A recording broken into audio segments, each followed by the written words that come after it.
13ನೇ ದಿನ ಯಾವ ಟ್ರಂಪ್ ಯಾವ ಅಮೆರಿಕ 2 ದಿನದಲ್ಲಿ ಎಲ್ಲದೂ ಮುಗ್ದೋಗುತ್ತೆ ಅಂತ ಎಣಿಸ್ಕೊಂಡಿತ್ತೋ ಆ ಯುದ್ಧ ಮುಗಿಯುವ ಯಾವುದೇ ಲಕ್ಷಣಗಳು ಕೂಡ ಕಾಣಿಸ್ತಾ ಇಲ್ಲ. 13ನೇ ದಿನವೂ ಕೂಡ ಇರಾನ್ ಅಮೆರಿಕ ಮತ್ತು ಇಸ್ರೇಲ್ ಸಂಘರ್ಷ ಹಂಗೆ ಮುಂದುವರೆದಿದೆ. ಹಾರ್ಮೋಸ್ ಕಣಿವೆಯನ್ನ ತನ್ನ ಹಿಡಿತದಲ್ಲಿ ಏನು ಇರಾನ್ ಇಟ್ಕೊಂಡಿದೆ ನೋಡಿ, ಇದನ್ನ ನೀವು ಹಿಂಗೆ ಮುಂದುವರಿಸಿದ್ರೆ ನಾವು 20 ಪಟ್ಟು ದಾಳಿಯನ್ನ ಹೆಚ್ಚು ಮಾಡ್ತೀವಿ ಅಂತ ಅಮೆರಿಕ ಅಧ್ಯಕ್ಷ ಡೊನಾಲ್ಡ್ ಟ್ರಂಪ್ ಹೇಳ್ತಾ ಇದ್ದಾರೆ. ಮತ್ತೊಂದು ಕಡೆಯಲ್ಲಿ ಇರಾನ್ ನಾವು ಖಮೇನಿಗೋಸ್ಕರ ಪ್ರಾಣ ತ್ಯಾಗಕ್ಕೂ ಸದ್ಯ 20 ಅಲ್ಲ 100 ಪಟ್ಟು ಹೆಚ್ಚು ಮಾಡಿ ನಾವು ಮಾತ್ರ ಯಾವುದೇ ಕಾರಣಕ್ಕೂ ನಿಮ್ಮ ಎದುರಿಗೆ ಮಂಡಿ ಊರಲ್ಲ ಅಂತ ಹೇಳ್ತಾ ಇದ್ದಾರೆ. ನಿಮ್ಮ ಮೇಲೆ 20 ಪಟ್ಟು ಹೆಚ್ಚು ದಾಳಿ ಮಾಡ್ತೀವಿ ಅಂತ ಡೊನಾಲ್ಡ್ ಟ್ರಂಪ್ ಹೇಳಿದ್ದಾರಂತೆ. ಇರಾನ್ನ ಅಮೆರಿಕ ಅಧ್ಯಕ್ಷ ಟ್ರಂಪ್ ಮತ್ತೆ ಎಚ್ಚರಿಕೆಯನ್ನು ನೀಡಿದ್ದಾರೆ. ಹಾರ್ಮೋಸ್ ಜಲಸಂಧಿ ಬಂದ್ ಮಾಡಿ ತೈಲದ ಹಾಹಾಕಾರ ಉಂಟಾಗಿದೆ. ಇನ್ನು ತೈಲದ ಹರಿವು ನಿಲ್ಲಿಸುವಂತ ಕೆಲಸ ಮಾಡಿದ್ದೇ ಆದಲ್ಲಿ ಕಠಿಣ ಕ್ರಮವನ್ನು ನಾವು ಕೈಗೊಳ್ತೀವಿ ಅಂತ ಹೇಳ್ತಾ ಇದೆ ಅಮೆರಿಕ. ಈ ಬಾರಿ ದಾಳಿ ಮಾಡಿದ್ರೆ ಇರಾನ್ ಮತ್ತೆ ನಿರ್ಮಿಸುವುದು ಅಸಾಧ್ಯ ಅಂತ ಹೇಳ್ತಾ ಇದೆ ಅಂತೆ. ಅಂದ್ರೆ ಯಾವ ರೀತಿಯಲ್ಲಿ ಇಸ್ರೇಲ್ ಗಾಜಾದ ಮೇಲೆ ಅಟ್ಯಾಕ್ ಮಾಡ್ತೋ, ಈ ಗಾಜಾವನ್ನ ಈಗ ಹೆಂಗಾಗ್ಬಿಟ್ಟಿದೆ ಅಂತ ಹೇಳಿದ್ರೆ ಗಾಜಾದ ಮರು ನಿರ್ಮಾಣ ಬಿಡಿ, ಅಲ್ಲಿರುವಂತ ಕಟ್ಟಡಗಳನ್ನ ಪ್ಯಾಲೆಸ್ಟೈನ್ ಕಟ್ಟಡಗಳನ್ನ ಅದನ್ನ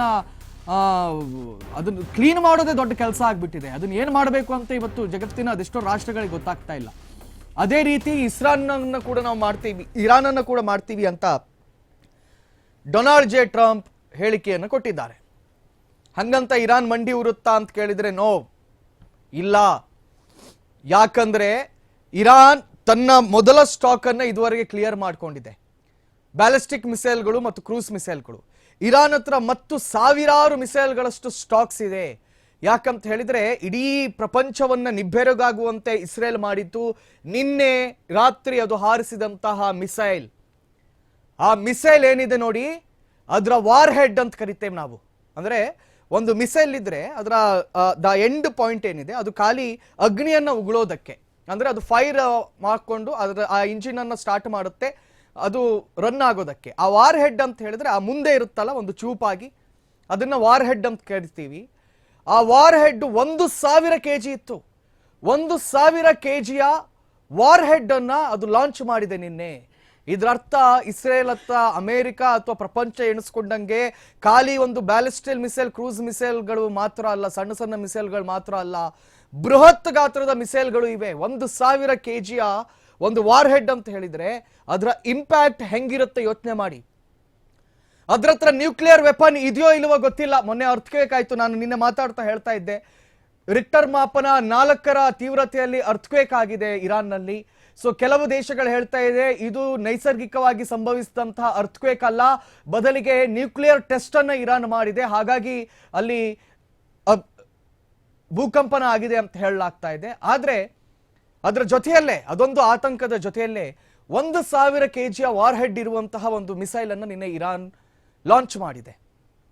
ಹೀಗಾಗಿ ಈ ಕಡೆ ಇರಾನ್ ಕೂಡ ಪ್ರತಿದಾಳಿಯನ್ನು ಮಾಡ್ತಾ ಇದೆ, ಮತ್ತೊಂದು ಕಡೆ ಅಮೆರಿಕಕ್ಕೆ ಏನ್ ಮಾಡೋದು, ಜಂಬ ಬಿಟ್ಕೊಡಕ್ಕಾಗಲ್ವಲ್ಲ. ತಮ್ಮದು ಬಲಿಷ್ಠ ಸೈನ್ಯ ಅಂತ ತೋರಿಸ್ಕೊಳ್ಬೇಕಲ್ಲ, ಪ್ರಪಂಚದಲ್ಲಿ ಅತ್ಯಂತ ಬಲಿಷ್ಠವಾದ ಸೈನ್ಯ ಅಂದ್ರೆ ಅದು ಅಮೆರಿಕ ಅಂತ ತೋರಿಸ್ಕೊಳ್ಬೇಕಲ್ವಾ. ಹಂಗಾಗಿ ಅವರು ಕೂಡ ಸೋಲುವಂತ ಯಾವುದೇ ಪ್ರಮೇಯಕ್ಕೆ ಮುಂದಾಗ್ತಾ ಇಲ್ಲ. ಹಿಂಗೆ ಇವರೆಲ್ಲಾದ್ರೂ ಮುಂದುವರೆದ್ರೆ ಇವತ್ತು ತೈಲ ಈ ಹಾರ್ಮೋಸ್ ಕಣಿವೆ ಬಗ್ಗೆ ನಾನು ನಿನ್ನೆ ಮಾತಾಡ್ತಾ ಇದ್ದೆ. ಯಾಕೆ ಅದಷ್ಟು ಇಂಪಾರ್ಟೆಂಟ್ ಅಂತ ಹೇಳಿದ್ರೆ ನೋಡಿ, ಇವತ್ತು ಭಾರತದಲ್ಲಿ ಏನಾಗ್ತಾ ಇದೆ, ಇವತ್ತು LPG ಸಿಲಿಂಡರ್ಗಳ ಕೊರತೆ ಆಗ್ತಾ ಇದೆ. LPG ಗ್ಯಾಸ್ಗಳೇನಿವೆ ಈ ಕ್ರೂಡ್ ಆಯಿಲ್ ಇಂದವೇ ಬರೋದು. LPG ಆಗಿರಲಿ, ಪೆಟ್ರೋಲಿಯಂ ಆಗಿರಲಿ, ಡೀಸೆಲ್ ಆಗಿರಲಿ, ಕೆರೋಸಿನ್ಗಳಾಗಿರಲಿ, ವೈಟ್ ಕೆರೋಸಿನ್ ಆಗಿರಲಿ ಅಥವಾ ಮೆಥನಾಲ್ ಆಗಿರಲಿ, ಇಂಥ ಎಲ್ಲದೂ ಕೂಡ ಈ ಕ್ರೂಡ್ ಆಯಿಲ್ ಇಂದನೇ ಬರೋದು. ಈ ಕ್ರೂಡ್ ಆಯಿಲ್ನ ಕೊರತೆಯಿಂದಾಗಿ ಇವತ್ತು ತೈಲ ಮಾರುಕಟ್ಟೆಯಲ್ಲಿ LPGಯ ಕೊರತೆ ಉಂಟಾಗಿದೆ.